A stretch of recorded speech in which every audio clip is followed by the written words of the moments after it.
Hello beautiful ladies. अभी बच्चे park जाने के लिए तैयार हैं। सुबह से ही निकलना था लेकिन फिर भी निकलते निकलते दोपहर हो गई है। तो फिर कोई बात नहीं, थोड़ा देर वहाँ पर रहेंगे, घूम घाम करके चले आएंगे, बच्चों का भी मन थोड़ा बहल जाएगा। तो यहाँ पर हम स्कूटी से जा रहे थे और बाबू सबको रास्ते में सबको बाय बाय करते जा रहा था। इसे बहुत अच्छा लग रहा था क्योंकि कई दिनों के बाद ये बाहर निकला था। तो रास्ते में जो भी दिख रहा था, बाइक कार कुछ भी, तो सबको बाय कर रहा था। और खेतों में पूरा सब तरफ मक्का लगा हुआ है और गेहूँ लगा हुआ है।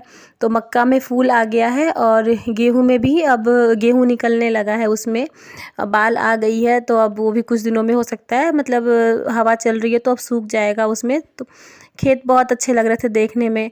और फिर हम रास्ते में रुके थे यहाँ पर समोसा ख़रीदने के लिए कि वहाँ पार्क जाएंगे तो वहाँ समोसे खाने के लिए कोई कुछ मन करता है ना कि मतलब खाएं बैठे हैं। तो फिर वही समोसा ख़रीदा हमने। इसके बाद फिर हम पार्क पहुँच गए थे और पार्क में घुसने के साथ बाबू को बहुत अच्छा लगा।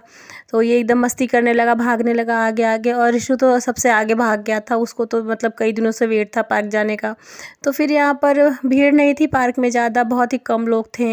लेकिन मतलब जैसे कपल्स आए हुए थे, बस लड़के सब कॉलेज के होते हैं ना, लड़की लड़कियाँ वही सब भरे हुए थे हर जगह। मैं चादर लेकर के गई थी तो फिर वहाँ पर हमने चादर बिछाया और थोड़ा देर वहाँ पर बैठे थे हम लोग। इसके बाद फिर ऋषु अपना खेलने में लग गया था। वहाँ पे जो भी सब स्लाइड वगैरह था, ऋषु जाकर वहाँ पे खेल रहा था। और बाबू का पता नहीं क्या हुआ, एकदम से मूड चेंज हो गया और फिर उसे अच्छा ही नहीं लग रहा था वहाँ पे।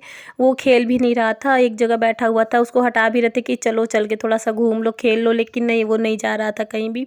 फिर थोड़ा देर बस ऋषु के साथ वही झूला पे वो झूला। इसके बाद फिर हम लोग बोले कि अब चलते हैं, क्योंकि अब 1 घंटा भी हो गया था और इसका ये खेल ही नहीं रहा था। तो फिर मन भी नहीं कर रहा था कि अब क्या करें, ये रो रहा था, अच्छा नहीं लग रहा था इसको।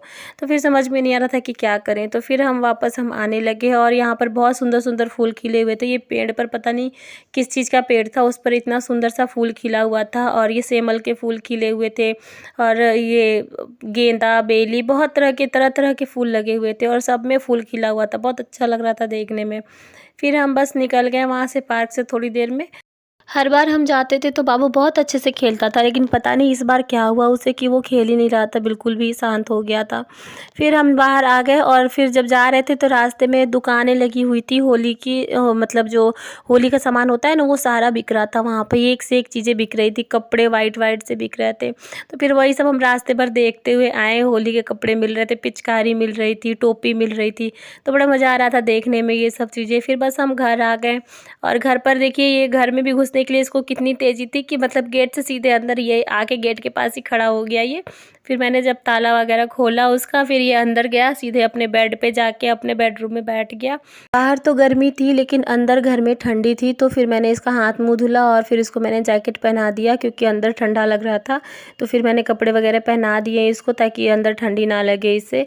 और वैसे भी इसे भी सर्दी जुकाम खांसी हो रही है। फिर बस भूख लगी थी सबको तो मैं चली गई थी किचन में। यहाँ पे मैंने दाल फ्राई कर ली थी और सबके लिए फिर खाना लगा दिया। तो खाने में दाल फ्राई था और मतलब दाल थी, चावल था और आज मैंने सहजन की सब्ज़ी बनाई थी, जिसको मुनगा या फिर मोरिंगा बोलते हैं, उसकी सब्ज़ी बनाई थी। सुबह में ही मैंने सारा खाना बना लिया था कि जाना है बाहर, फिर वहाँ से आने के बाद भूख लगी रहेगी, फिर खाना बनाएंगे, फिर मन भी नहीं करता ना खाना बनाने का, कहीं से बाहर से आओ तो फिर मैंने इसलिए सुबह में ही सारा खाना बना लिया था और नाश्ता भी बना दिया था। तो नाश्ता हमने कर लिया था और दाल चावल बना के रख दिया था मैंने। तो फिर वही अब हम आए हैं तो बस खाना खा लेंगे फटाफट से।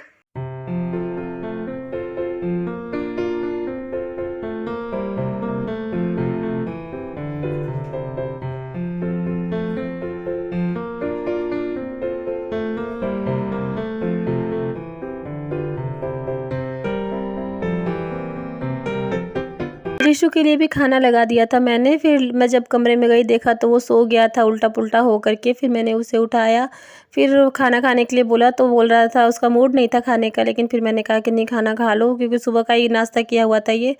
पार्क जाने से सबको थकान हो गई थी, बस सबने फिर खाना खाया और खाना खाने के बाद यहाँ पर सब सो गए थे। बाबू भी सो गया था, पापा भी उसके सो गए। ऋषु बस मोबाइल देख रहा था और मैं भी साइड में लेटी हुई थी।